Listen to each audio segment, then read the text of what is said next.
자유한국당 지도부가 패스트트랙 수사 대상 의원들에게 공천 가산점을 주겠다고 한 것을 두고 정치권에서 논란이 확산하고 있습니다. 네, 이 소식 국회 연결해 들어보겠습니다. 최덕재 기자.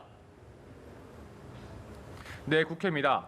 민주당은 한국당의 방침을 공개 비판했습니다. 이인영 원내대표는 이제 이 논란은 분명한 정치 현안이 됐다면서 차마 입에 올리기조차 부끄러운 이야기라고 강조했습니다.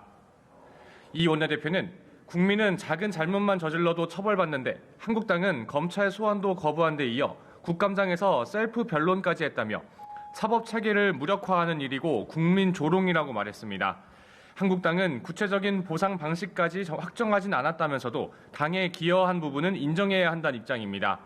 황교안 대표는 당에 헌신한 부분을 그냥 넘어갈 수는 없다면서 희생에 상응하는 평가를 하는 건 마땅하다는 원론적 입장을 확인했다고 설명했습니다. 다만 조경태 최고위원이 공천은 공정하고 투명한 민주적인 절차를 거쳐야 한다고 했고 유기준 의원도 당을 위해 노력한 다른 의원들의 공과도 반영해야 한다고 하는 등 반발도 일고 있습니다.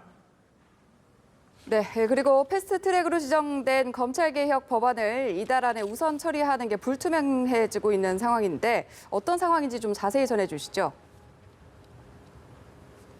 네, 우선 민주당은 앞서 지난 시간 동안에 공수처 설치 등 검찰개혁 관련 법안을 분리해서 이달 말까지 우선 처리해야 한다는 입장이었습니다.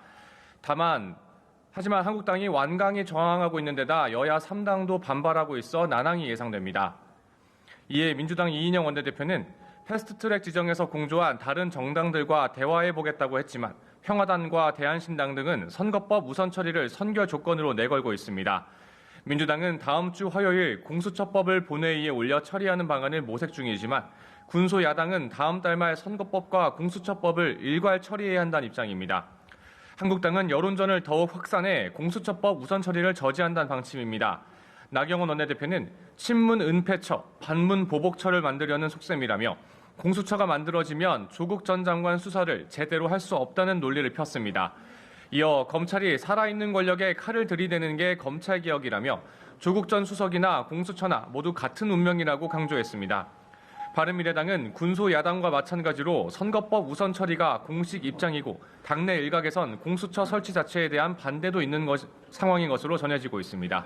지금까지 국회에서 전해드렸습니다.